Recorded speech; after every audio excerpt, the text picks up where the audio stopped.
Nous allons expliquer aujourd'hui pourquoi les Kohanim n'ont pas le droit de devenir impurs, n'ont pas le droit de s'approcher d'un mort. Pourquoi? On va expliquer la Kedusha du Kohen. Il faut savoir, la Kedusha du Kohen, le Kohen exprime en réalité la Kedusha du peuple d'Israël. Le Kohen n'a pas une Kedusha supplémentaire dans le sens plus kadosh qu'un juif simple. Toute la Kedusha vient grâce à Am Israël. Quelque part, la Kedusha de chaque juif, à l'intérieur, s'exprime dans le Kohen. La preuve que Kadosh Baruch Hu appelle tout Am Israël avant Matan Torah, Va'atem tiyuli, vous serez pour moi considérés Mamlechet Kohanim, une royauté de Kohanim, Vegoy Kadosh. Et les Adevarim, c'est ce que Dieu dit à Moshe d'ordonner au Béné Israël. C'est-à-dire que pour Kadosh Baruch Hu, nous sommes tous quelque part des Kohanim. Alors, qu'est-ce qui a fait la différence, l'hierarchie de la Kedusha dans Am Israël? Qu'est-ce qui a fait cette hiérarchie? Pourquoi celui-là, il est plus Kadosh? Qu'est-ce qui fait Kohen, Lévi, Israël? Quand on explique que toute la Kedusha du Kohen, elle vient que grâce à la Kedusha d'Israël, on peut comprendre beaucoup de choses. Le Maor Vachemesh dit que même le tzaddik adore, toute sa Kedusha, c'est grâce au dor. Comme que la Gemara nous dit par rapport à Ezra, à Sofer. Ezra qui a ramené les Bnei Israël après la destruction du premier temple. Il a ramassé avec lui 43 000 juifs, il les a amenés, lui, Nehemia et Zerubbabel. Ils ont amené 43 000 juifs de Babel pour venir s'installer en Israël. La Gemara nous dit que Ezra devait faire des miracles comme Yoshua bin Nun, quand il a fait rentrer les Bnei Israël en Eretz Israël. Mais sa génération ne méritait pas. C'est-à-dire que le tzaddik, quelque part, toute sa force, elle est tirée de sa génération. On raconte sur le Baal Shem Tov que la prière de Rosh Hashanah, il était en train de faire sa prière et il a prolongé beaucoup sa prière, et les élèves, ils ont fini leur Amida, ils ont fait les 3 pas et il était déjà presque midi et il voit le Baal Shem Tov n'a pas encore fini. Il y a un des élèves qui se rapproche, qui se met derrière le rabbi, le Baal Shem Tov, et il voit qu'il est qu'au début de la prière, Mechaya Metim. Donc il se tourne vers ses amis, ils sont dans le village, dans le petit village de Mijibouj, et il leur dit, écoutez, certainement qu'on va finir la tfila Moussaf, 4h, 5h de l'après-midi, pour ne pas faire la journée en jeûne, Rosh Hashanah. On va courir chacun vite à la maison, on va faire un petit kilouche, on va manger un petit morceau de gâteau, et on va revenir pour continuer la tfila. Donc les élèves lui ont dit, c'est une bonne idée. Ils sont tous sortis vite. Après 20 minutes, tout le monde était là. Quand ils sont arrivés, ils étaient étonnés, ils ont vu le Baal Shem Tov assis sur une chaise, en train de les attendre. Les élèves, ils ont dit, Rabbi, pardonne-nous, on n'avait pas une intention de te vexer ou quoi que ce soit, mais on a vu que tu étais au début de la prière, que à Mechaya Metim. Donc on s'est permis, on a dit 40 minutes, ça t'a pris que pour arriver à Mechaya Metim. Donc on va rentrer chez nous à la maison, on va manger, on va faire un petit kidouche, on va revenir. Il leur a dit, le Baal Shem Tov, le tzaddik, c'est une échelle. Dans l'échelle, il y a des barreaux. Les barreaux, c'est vous. Tout ce que moi, je reste en haut, dans les hauts niveaux, dans le ciel, c'est grâce à vous. Quand vous êtes sortis, vous n'étiez plus avec moi, les barreaux sont tombés, je suis tombé d'en haut en bas. Je pouvais plus rester en haut. J'étais obligé de finir ma prière comme un homme simple, ordinaire, en 5 minutes. C'est-à-dire que même le tzaddik adore. Nous, on l'aide pour se rapprocher à Hachem. Le Kohen, quelque part, il exprime ma situation. Il est Kohen et on va voir. Qu'est-ce qui s'est passé pour avoir l'hierarchie de la Kedusha? En quelque sorte, si on dit que le roi il est là, il a besoin du peuple. Pour être roi, s'il n'y a pas de peuple, il n'est pas roi. Ça aussi, donc le rabbi, il est aussi, grâce à ses élèves, il est le rabbi. Ouais. Alors, écoutez bien. Ce qu'il nous dit, un Emefarchi. Quand les Kohanim ont obtenu l'hierarchie de la Kedusha? Quand?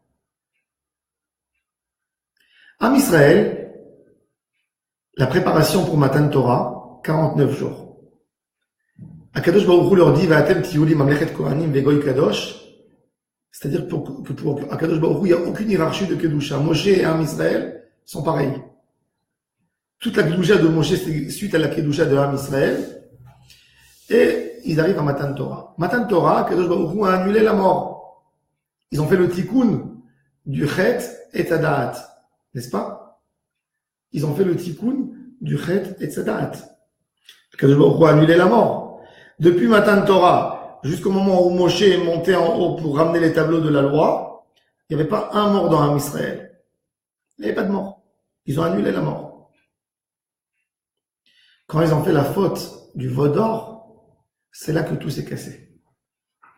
Il y a des morts là sur du veau d'or. Et là, la mort est revenue. C'est-à-dire, avant, quand Dieu a annulé la mort, c'est-à-dire qu'ils ont réparé la faute de Adam et Ève. Et quand ils ont fait la faute du veau d'or, tout a été détruit. Les seuls qui n'ont pas fauté dans la faute du veau d'or, c'était les Lévi'im. Les Kohanim, c'est un niveau en plus. C'est Aaron et Hur. Ceux qui sont là pour se battre, pour empêcher Am Israël de faire le veau d'or. Et c'est pour ça que Aaron leur dit, amenez-moi là les bijoux de vos femmes, etc. Tout ça pour essayer d'empêcher le veau d'or. Les Kohanim, quelque part, Akadosh Baruch Hu nous dit, eux, ils n'étaient pas dans l'histoire d'amener la mort dans le monde. Regardez le niveau de Kedusha où vous devez atteindre, vous tous, dans Israël. Le Kohen, quelque part, le fait que le Kohen, lui, n'a pas le droit de s'approcher du mort, c'est pour nous expliquer à nous tous. Regardez, lui, il a fait le tikkun de Adam Arishon. Lui, il fait pas partie de votre kilkul du Bgam. Quelque part, vous avez amené la mort sur lui. Parce que les Lévites n'ont pas fait la faute du veau d'or.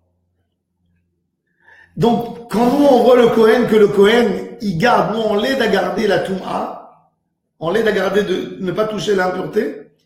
Quelque part, on veut montrer, nous tous, qu'on a envie d'être nous aussi comme les Kohenim, dans le monde d'un tikkun, et pas dans le monde du Bgam. D'ailleurs, avant de manger, c'est humain. C'est sur ça que l'homme vit. On nous a imposé Netilat Yadayim. Grâce à qui? Au Kohanim. Pour ne pas avoir les mains sales et toucher la terouma. C'est pour faire une alerte pour les Kohanim et pour aider les Kohanim, que pareil que les Kohanim le font. Et donc tout le peuple les soutient. Nous tous on fait Netilat Yadayim pour la terouma. Moi je suis pas Kohen, pourquoi j'ai besoin de faire Netilat? Oui monsieur, dans ton fond de toi t'es Kohen. Car toute la Kedusha du Kohen, elle sort de ta Kedusha à toi. Le Kohen, c'est le reflet de la Kedusha de Am Israël qui sort dans l'image du Kohen. Ça, c'est le Kohen. Et ça, c'est le Lévi. C'est pas que le Kohen et le Lévi sont plus kadosh que nous. C'est, comme Am Israël, c'est une seule unité. Le reflet de Kedusha, il sort là. Mais le but, c'est que moi aussi, je deviens Kohen. Le Chafetz Chaim, un jour, il a vu quelqu'un, le Chafetz Chaim était Kohen. Et il a vu un juif, il lui a dit, dis-moi, pourquoi je suis Kohen et toi tu es pas Kohen?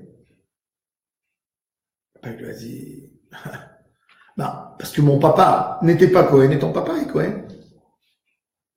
Il lui a dit, le Chafetz Chaim, et mon papa, pourquoi il est Kohen? Et ton papa, pourquoi il n'est pas Kohen?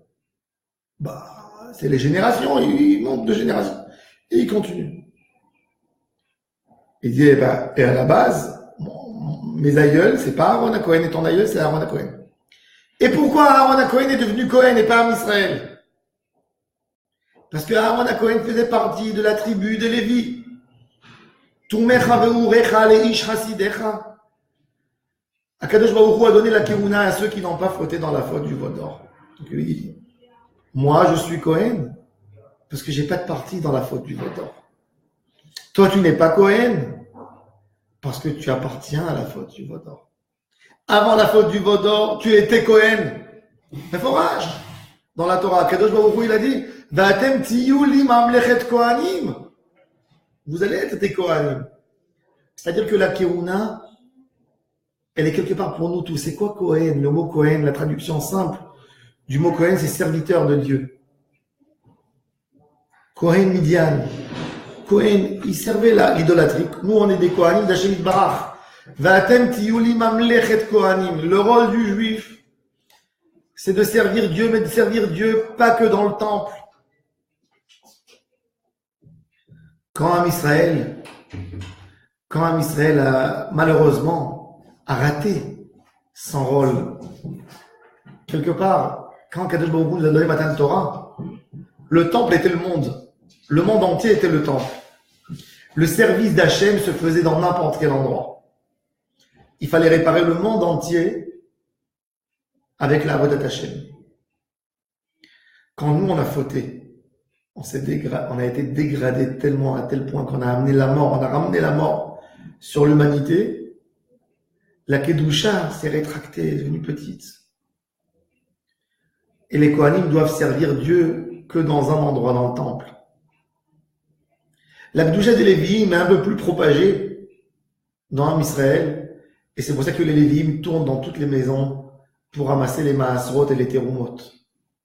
Mais les Kohanim, la majorité de leur travail se fait au temple à Jérusalem, dans le sacrifice des corbanotes. Le rôle des Lévi'im, maintenant on va voir les rôles. Les Lévi'im chantent des chants. Le chant, c'est le plus haut niveau après la Torah. Le Gaon de Vilna a dit, si je n'avais pas la Torah, j'aurais choisi le chant et la musique. La musique exprime une idée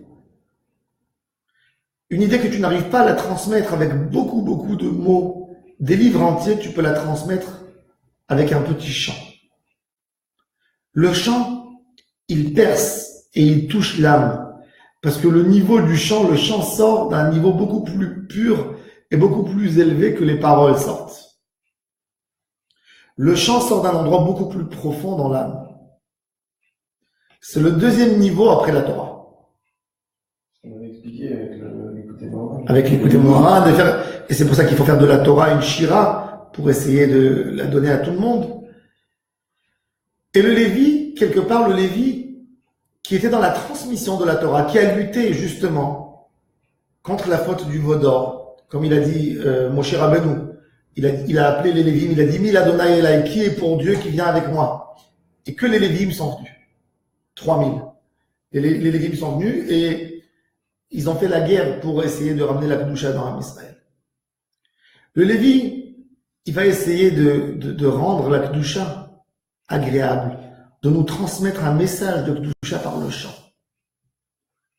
Et le Kohen, celui qui ne s'est pas sali, celui qui n'a jamais été détaché d'Hachem, celui qui n'a jamais été associé pour amener la mort dans le monde, c'est celui-là qui va nous faire le korban, le sacrifice, le kirouv, le hitkarev, la shahida. C'est pour ça qu'il ne doit pas toucher les morts. Exactement. Voilà. C'est-à-dire que le Kohen, lui, ne touche pas les morts pour dire « je n'ai aucune partie, moi, dans la mort. Je suis pas lié. » Même titre, il rentre pas dans les cimetières. Il rentre pas dans les cimetières, il rentre pas, il touche pas le mort, justement pour nous dire cette notion. Ce fait que le Kohen ne touche pas le mort, pour nous, c'est une alerte pour nous tous quelque part. C'est une parole. Nous dire, regardez où vous devrez être. On aurait dû être détaché de la mort. Complètement. Et parce qu'on a fauté, on s'est rapproché. Et ça, c'est la Avodat Hashem du Lévi, de nous rapprocher au Lévi et au Kohen, de nous rapprocher dans la notion du tikkun où qu'on devait être. Je vais Hashem Nizke, de vivre dans un monde de tikkun, de réparer cette notion. Parce qu'on sait que la Géoula va venir. Quand la Géoula va venir, la mort va disparaître. Comme qui est écrit, Bila Hamavet la Netzach. Dieu va annuler la mort éternellement. Et c'est qu'en ce moment que Dieu essuiera nos larmes. Umacha Adonai Elohim Dima'a. Dieu va nous essuyer les larmes de tout visage. C'est que dans ces moments, c'est-à-dire la peine, toute la peine qui est liée à la destruction et à la mort va être annulée. Quand? Avec une Torah Traim. La Torah, c'est le Eitz HaChaim. Comme il dit le Zohar HaKadosh, l'arbre qui n'a pas été atteint par la faute de Adam et Ève, c'est la Torah, qui est signifiée dans le Eitz HaChaim, que HaKadosh Baruch Hu a dit, Adam et Ève, vous avez détruit tous les fruits qu'il y a dans mon jardin. Il voulait pas qu'ils touchent le Etz HaChaim, il les a chassés du Gan Eden, s'ils n'étaient pas encore prêts à faire un tikkun. Le fruit de Etz HaChaim, c'est un fruit spirituel, c'est la Torah Akdosha. Que par la Torah Akdosha, avec une volonté d'évoluer, une volonté de faire un tikkun de Adam Arishon, c'est là avec cette volonté qu'on pourra réparer et annuler la mort du monde et arriver au tikkun final de toute l'humanité. Baruch Adonai Leolam. Amen, amen.